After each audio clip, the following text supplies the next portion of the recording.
Venezuela में एक बड़ा राजनीतिक भूचाल आ चुका है जब अमेरिकी ऑपरेशन के तहत राष्ट्रपति निकोलस मादुरो को गिरफ्तार किया गया। अमेरिका द्वारा राष्ट्रपति निकोलस मादुरो की गिरफ्तारी के बाद वेनेजुएला में सत्ताधारी सरकार की नींव हिलती नजर आ रही है। अब इस पूरी सिचुएशन के बीच सबसे बड़ा नाम जो सामने आ रहा है वो है विपक्षी नेता मारिया कोरेना मचाडो। मारिया कोरेना मचाडो, जिन्हें वेनेजुएला की आयरन लेडी कहा जाता है, वेनेजुएला के लोकतंत्र और स्वतंत्रता के लिए लगातार संघर्ष कर रही हैं और नोबेल शांति पुरस्कार की हालिया विजेता मचाडो को अब देश की नई सरकार के निर्माण में एक प्रमुख भूमिका में देखा जा रहा है। लेकिन सवाल ये उठता है कि क्या मचाडो का नेतृत्व वेनेजुएला के लिए सकारात्मक बदलाव ला पाएगा? क्या वो सत्ता की कुंजी अपने हाथ में ले सकती है? नमस्कार, मैं खुशी चौधरी और चलिए जानते हैं वेनेजुएला की राजनीति में आई इस बड़ी घमासान और मारिया कोरेना मचाडो के बारे में, जो इस वक्त पूरी दुनिया के साथ साथ वेनेजुएला के भविष्य को लेकर भी चर्चा का विषय बनी हुई है। मारिया कोरेना मचाडो, जो पिछले 2 दशकों से वेनेजुएला में लोकतंत्र, स्वतंत्र चुनावों और अभिव्यक्ति की स्वतंत्रता के लिए संघर्ष कर रही हैं, अब देश की सबसे मजबूत विपक्षी आवाज बन चुकी हैं।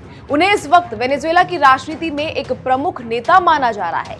मचाडो ने हमेशा से सरकार के खिलाफ अपनी आवाज उठाई है और विशेष रूप से ह्यूगो चावेज और बाद में निकोलस मादुरो की सरकार के खिलाफ उन्होंने संघर्ष किया है। एक खास बात यह है कि मचाडो ने कभी भी खुलकर सत्ता की दावेदारी नहीं की। उन्होंने अपनी पार्टी के नेता एडमुंडो गोंजालेज का नाम आगे बढ़ाया है। मचाडो का मानना है कि अगर हम वेनेजुएला में असल परिवर्तन देखना चाहते हैं तो इसके लिए एक नई सरकार का गठन होना चाहिए और इस दिशा में गोंजालेज का नेतृत्व सबसे उपयुक्त है। वहीं मचाडो ने इस बारे में कहा है कि मादुरो को पहले ही चेतावनी दी जा चुकी थी कि वो सत्ता छोड़े, लेकिन उन्होंने इनकार कर दिया। इसके बाद ही उन्होंने कार्रवाई का संकेत दिया। मारिया कोरेना मचाडो, जो एक कारोबारी परिवार से आती हैं, उन्होंने समाज सेवा के जरिए राजनीति में कदम रखा था। आज वो वेनेजुएला की सबसे प्रभावशाली विपक्षी नेता के रूप में पहचानी जाती है। मचाडो ने वेनेजुएला में लोकतंत्र की रक्षा के लिए काफी संघर्ष किया है और वो वहां के विपक्षी दलों को एकजुट करने का महत्वपूर्ण कार्य भी कर रही है। उनके नेतृत्व में विपक्षी दल एक साझा लक्ष्य के साथ खड़े हुए हैं, जो है स्वतंत्र और निष्पक्ष चुनाव और प्रतिनिधि सरकार की स्थापना।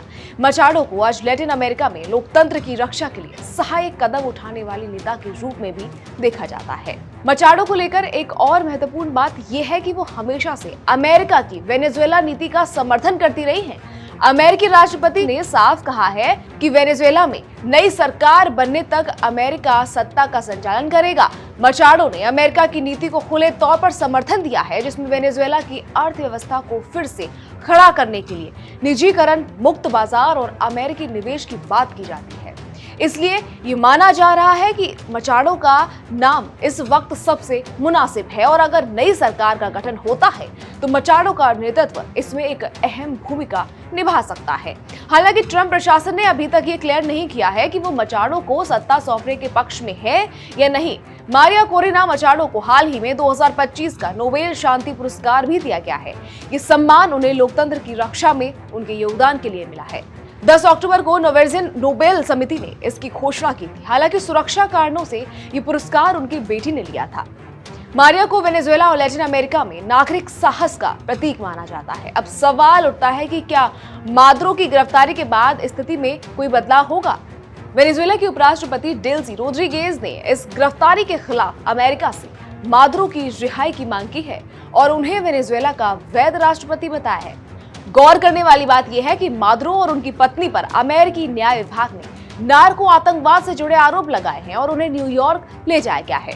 अमेरिका द्वारा मादुरो के खिलाफ ये कदम उठाने के बाद स्थिति और भी जटिल हो गई है और ये स्थिति वेनेजुएला के भविष्य के लिए एक महत्वपूर्ण मोड़ बन सकती है। फिलहाल मचाडो का नाम सबसे ज्यादा चर्चा में है और उनकी सक्रिय भूमिका के बाद ऐसा माना जा रहा है कि देश की राजनीति में एक बड़ा बदलाव आ सकता है। हालांकि अब ये देखना होगा कि अमेरिका वेनेजुएला की राजनीति में किस हद तक दखल देता है और वेनेजुएला को लेकर मचाडो का कैसा रोल रहने वाला है।